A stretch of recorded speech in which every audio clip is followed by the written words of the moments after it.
Okay, well, day 12 was a bit of a different one. I had been organising with Ben to get a new tent, so he was going to come up and meet me somewhere and drop it to me.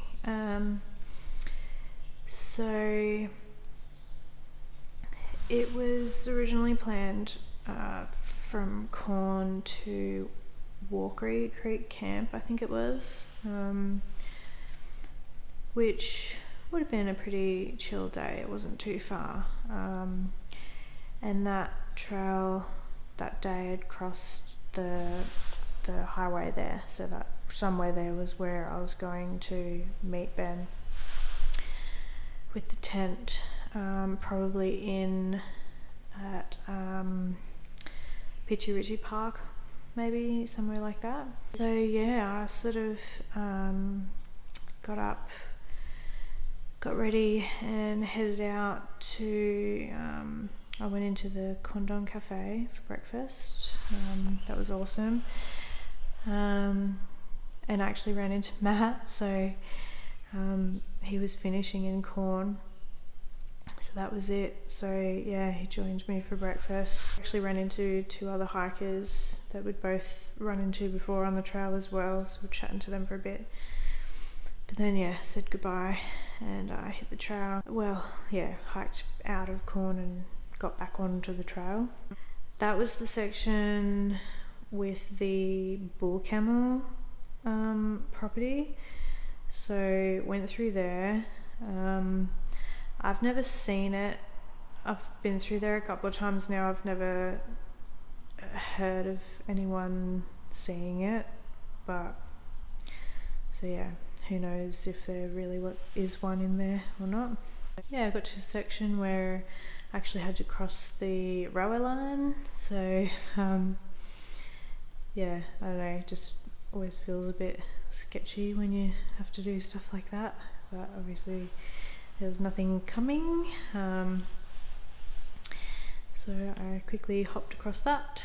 I was taking it pretty easy because I knew that the spot near the highway where I was going to try and meet Ben, that wouldn't be happening until, you know, sort of after he finished work and was able to head up. So I knew I pretty much had like most of the day, so I was really taking it easy and just trying to really enjoy it. And I found this really nice spot to stop and have an early lunch of leftover room snacks of crackers, dip and cheese, so that was nice. And then eventually I headed into Pitchi Ritchie Park, and I mean, I'd always pictured it to be like just a little campground pretty much, but Pitchi Ritchie Park itself is like a huge property. Like it's a huge chunk of land, and so the trail heads into there and you pass a sign sort of explaining like a bit about the property, and then you sort of start to climb up the side of this ridge line, and that goes for a while. And yeah, I was just kind of shocked at like how big the place was. I saw so many sleepy lizards that day along there. Eventually I got to a section in a saddle where a trail veers off to the left, and that goes down into Pitchi Ritchie Park itself, down to the accommodation and everything. Yeah, it was like down a fair way, and I knew I'd have to come back up to get back onto the trail, but I headed down there anyway because I needed to top up my water. So I headed down there and I ran into a guy that runs it. I think he said his name was Hamish. Yeah, he was pretty nice. And I was kind of hoping to actually just maybe camp in there somewhere and have like Ben pull in there and meet me in there. But then he explained that I couldn't be there because he had a Catholic school coming. And then I actually remembered him saying that on the phone originally when I tried to book accommodation there for that night. So yeah, that was no-go. They don't like anyone on site, people that aren't approved already anyway. So yeah, I mean, he was really nice. He offered me like all the facilities while I was there at that time, like water, shower even. Up past on that, couldn't be bothered. Yeah, I just topped up my water. Yeah, back up the climb to the trail. And after that, the trail proceeded along a long and hard-walking, rocky ridgeline that no one had told me about. And I didn't even spot it on the map. So it felt like I was up there scrambling and trying to follow the trail up there for ages. I don't know how many times I lost the trail and had to use the Farah app. Even though, I mean, there were signs up there when I did find a marker, it was just follow the ridge. So you can't really go wrong. But with me, as I'm figuring out, and my bit of OCD that I have, I don't like to not be on the actual trail. So yeah. And it was so rocky and weedy, and there were shrubs and trees and things, and it was, yeah, so it was hard to actually see a physical trail and follow it. So it felt like I was up there forever. I eventually started to head down that. I actually ended up crossing under the highway, I think, without even really realizing it.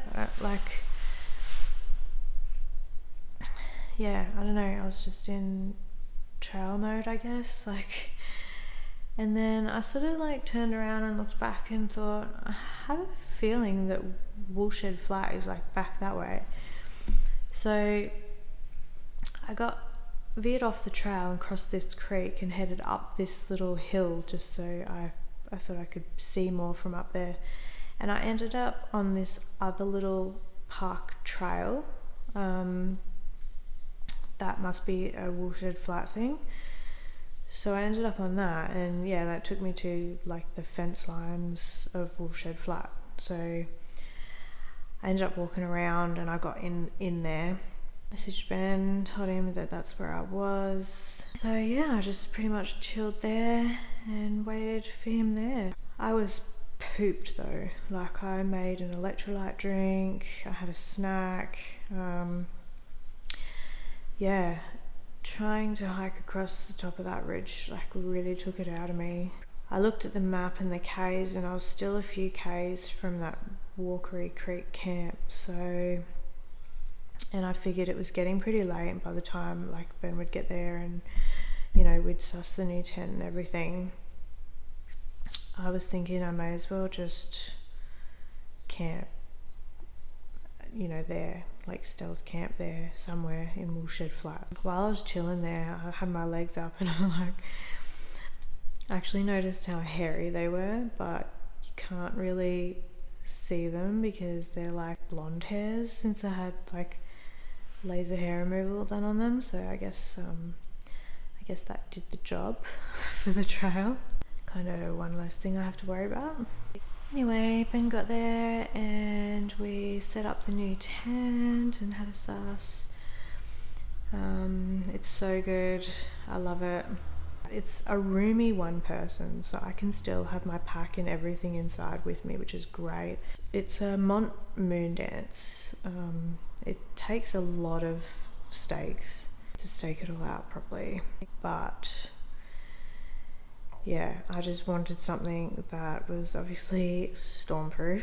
So yeah, fingers crossed it'll do the job and keep me put and I won't blow away in it.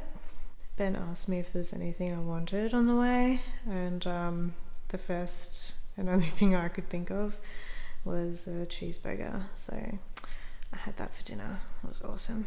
Yeah, so that was day 12. So yeah, a bit of an odd one. Didn't get as far as planned, but I was pretty happy just to stay there at Woolshed Flat, and I was extremely happy with the tent, and so appreciative of Ben. Thank you so much for driving all that way and dropping it to me. Yeah, hopefully no storm damage to this one.